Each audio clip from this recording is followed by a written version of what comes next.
Pyre is easily my favorite indie title of 2017, one of my favorite games of the year, period. This game is fucking incredible, and I love it because of its insane amount of creativity, depth, its excellent world building, its inventive gameplay, and a concept that is just so bizarre that I just have to tell someone about it. Pyre is made by Supergiant Games. I think it's available for like $20 or £15 on the PSN store. I think it's available on PC and PlayStation 4. I'm not sure if it's on Xbox. I think it's just PS4 and PC. So yeah, suck on that one, extra drones. This is the third game coming from Supergiant. These guys made Bastion as well as Transistor, two of my favorite indie games of this decade. Particularly Transistor, in my opinion, was exceptional. One of my favorite indie titles, honestly, of all time. So I was just super hyped to play Pyre, and they have fucking knocked it out of the park again, in my opinion. Pyre, however, is the most story-driven game they've made to date. This game is a really weird blend of RPG with sports games, with like visual novel type games, I guess. Like it's a really interesting blend of those three styles, and that could turn off some people. This game is like 60% story, 40% gameplay. There's not actually a whole lot of gameplay in this game. It's mostly just like reading text and like character building type shit. Very rarely in the game do you actually play the game, which is kind of, you know, that could be a turn off for some people. It's not like a full like story, like it's not like fucking, you know, like Heavy Rain or some shit, or like Everybody's Gone to the Rapture or Firewatch or the Stanley Parable, to where those games are completely story focused with virtually no gameplay. You're just kind of either walking or like making little decisions, like an interactive movie or TV show or some shit. You know, it's more like that. It's not really much of a game. Pyre is not like that. It has got like gameplay and shit. In fact, the gameplay is sort of like a competitive sports thing. They've kind of made up a fictional sport known as the rights, where you basically, there's a ball in the middle of the field.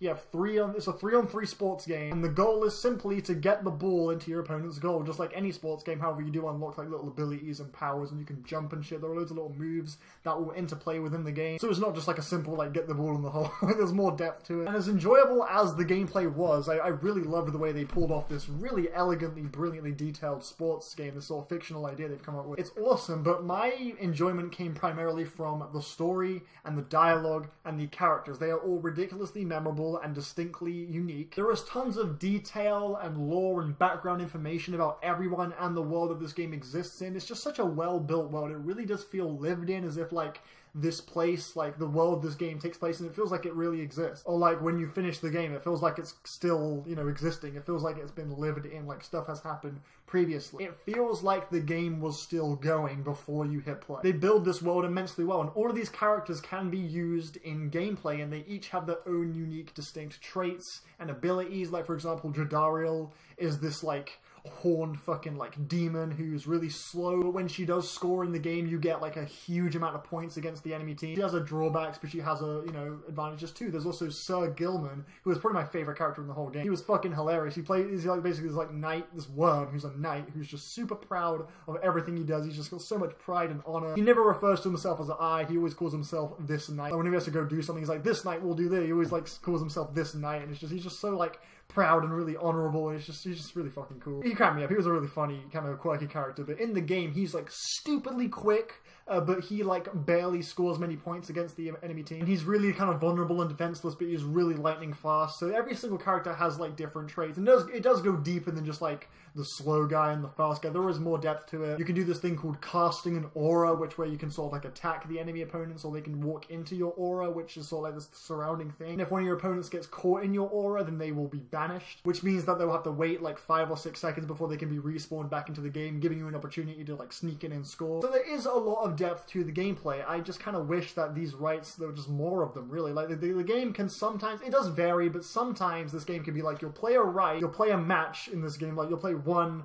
you know, match of Pyre, and that will last like 15 minutes maximum. And then you have to go through like an hour or so of like text and like traveling and story-based shit before you get to play another just 15 minutes of the actual game. The gap isn't always like an hour or some shit, you know, it does vary, but it's just that sometimes it can just feel like, man, I'm really just going through a lot of text. There's not really much gameplay. By the end, the balance does get a little bit more leveled out, but for the most part, I feel like that could be a huge turn-off for a lot of people. But for me personally, I wasn't really too mad at it, but there were some stretches where I was like, okay, we're getting a lot of dialogue, not a whole lot of gameplay. But that does bring me to my next positive. The campaign is very satisfyingly long. I managed to clock in about like 12 hours hours before I beat the game. There is replay value too. You can make like alternate story decisions and choices that pan out into completely new results and outcomes. That gives it some replay value too. And there is a new game plus mode as well. The visuals are fucking stunning. The hand-drawn art design is absolutely stellar. Just some of the animations throughout the game just look beautiful too. Just the overall aesthetic of it is all lovely. But I do have some problems with the game. And before I continue, I forgot to mention the music in this game. It's fucking heaven. Of course, like I did mention, the campaign is a little bit thin on gameplay, but I also want to mention that the frame rate